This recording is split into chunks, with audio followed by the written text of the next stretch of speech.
One of the challenges facing application developers today is to develop a user-friendly user interface. Among other things, a friendly user interface implies that data entry should be as simple and fast as possible. GeneXus provides configurable properties to simplify data entry and help design more attractive interfaces. One of them is the input type property. Its function is to replace what a user needs to enter in an attribute with a more user-friendly value. For example, consider an application for a travel agency, which has a transaction to enter the airports, and each of them has a country and a city. If we declare the transaction as it's defined, by default, the form will be this one, where we'll have to enter a code for the country and another code for the city. Entering data using a code is not the best experience for a user. Even though GeneXus automatically provides a form prompt where we can search by name, we could let the user enter the name of the desired country and/or city and have the program automatically search and assign the corresponding code. We achieve this by changing the value of the input type property of the attribute to the description's value, as long as the control type is edit. We'll do it with country ID by changing from values to descriptions, and it'll enable new properties. The one we must fill in is item descriptions. Since what we want is to enter the name instead of the key, in the item descriptions property, we select country name. At runtime, it seems that country ID has disappeared and only country name is left in edit mode. But actually, the attribute that shows those values is not country name, but country ID in disguise. If, for example, we want to select the country Brazil, we type it and internally a search is performed in the country table to retrieve the corresponding code, which in this case will be 1. But this will be transparent for the user. If we go to the web layout of the transaction, we see that the attribute we have is indeed country ID and not country name. It's important that the attribute we choose for the item descriptions property is a candidate key in the transaction to which it belongs. Otherwise, an ambiguity could arise. For example, let's suppose that in the airport transaction we have to assign an employee of the agency who's responsible for the coordination of flights.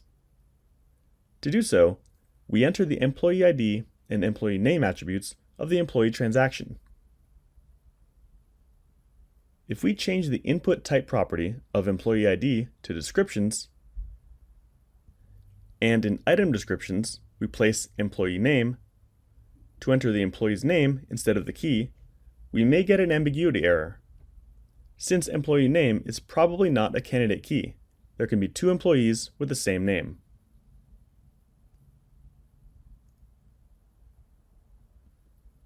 When it's run, we can see that the output shows a warning about the situation.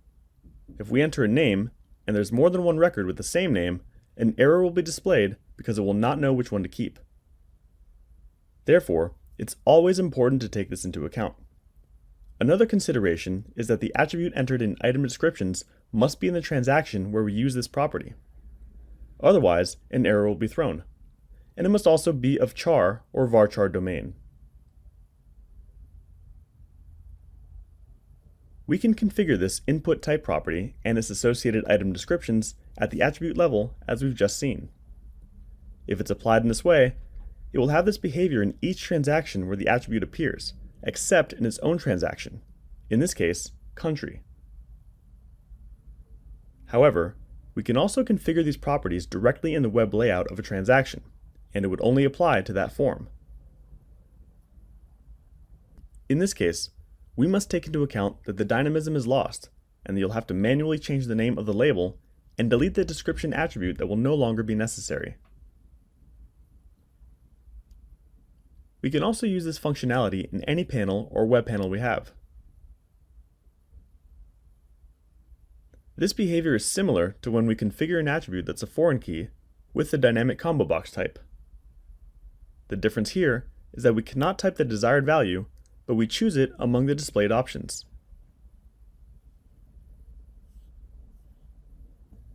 The disadvantage of having to type the descriptive name of a record we want to select is that we may not remember it exactly, or we may make a mistake when typing it.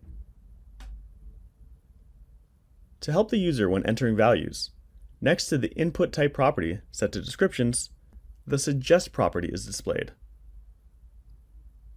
By default, it's set to no, but if we change it to incremental, the user will be offered matching values as he or she begins entering letters. Let's see it running. As we type letters, different options are suggested. As we saw with the input type property, suggest can be configured at the attribute level or at the field level. Once the property value has been changed, new properties are enabled. For example, filter operator to configure whether the records to be suggested should match from the beginning of the input or simply contain those letters.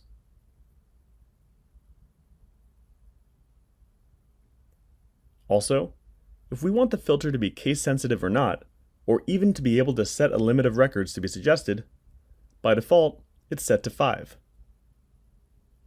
The latter can help reduce loading times in case there are many records. Something else that this allows is to set conditions to the search.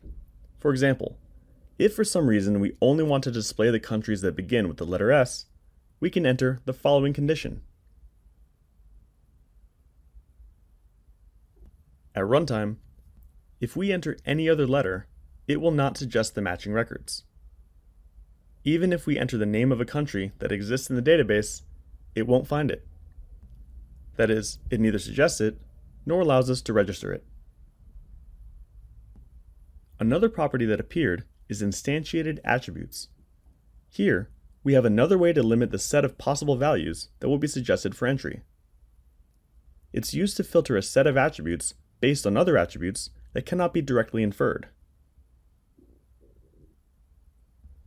To clarify this, let's look at it in an example. Suppose we're developing an application for a company where we have one transaction to enter the products that are sold there,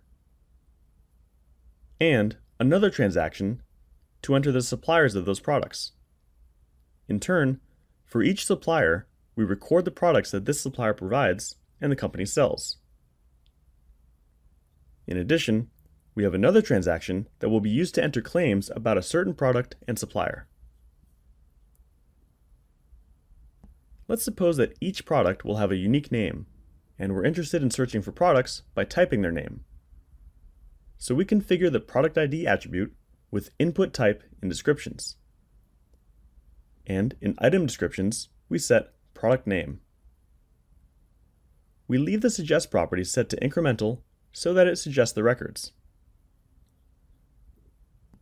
For this example, we're going to have 2 products for supplier A and 2 products for supplier B. We're going to enter a claim, so we select the supplier. When we type a product, it also suggests the products of supplier B. That is to say, it's showing all the products of the table product. We only want it to suggest the products from supplier A, which means that it should search the supplier product table only for the products that have supplier A.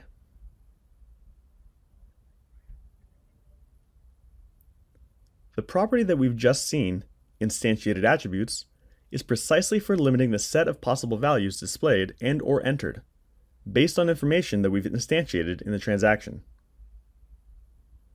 In order to display only the products of the chosen supplier, we must indicate the supplier ID attribute as instantiated in the mentioned property. The attributes indicated here are involved in determining the table to be navigated to suggest and accept the values entered by the user. In this case, when entering supplier ID to retrieve the product ID, the table navigated will be supplier product.